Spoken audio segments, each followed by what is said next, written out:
Hi, it's me, it's your girl Haitian Kris, and today I'm coming at you with another video to help you with your personal finances, so stay tuned.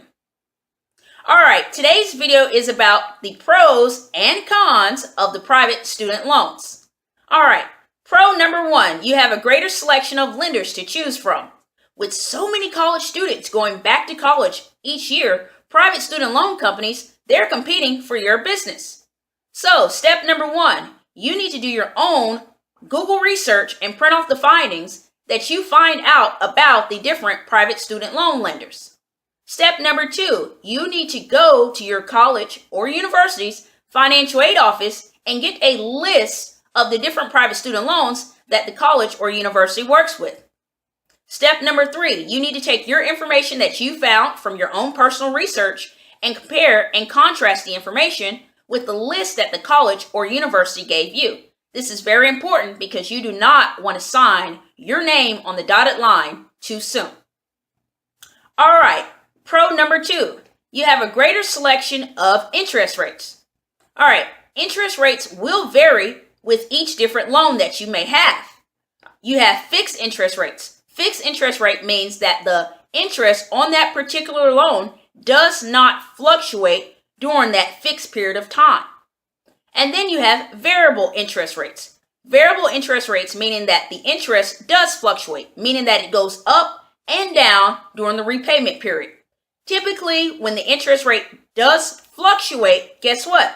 Typically, the interest rate starts off low as 2.93%, and then it can go up as high as 13%, 14%, and sometimes even 15%. That's why I said in step number one, you need to do your own research before you sign your name on the dotted line because the interest will vary with each different loan. Pro number three.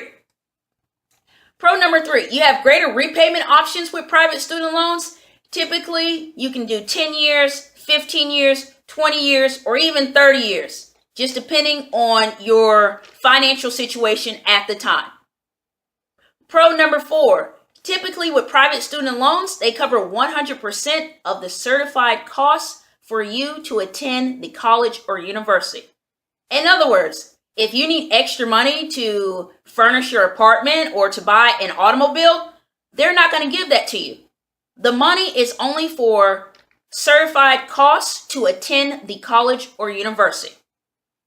All right, so now let's get into the cons of the private student loan.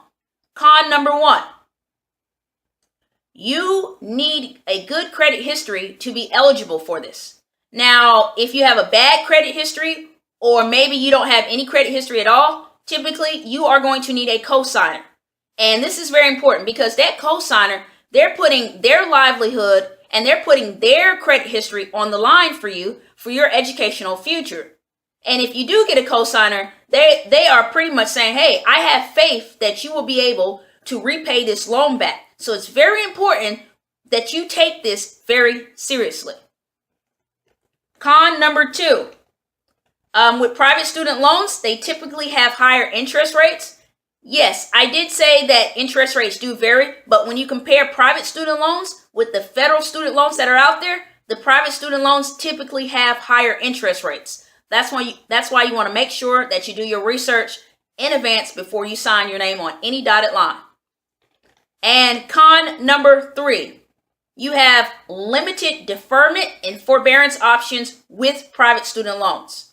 Okay, so any of the federal student loan programs that they have out there and the forbearance and the deferment options, that is not included with private student loans. So you need to pick up the phone or go online and do your own research and find out what different options that particular private student loan lender happens to offer.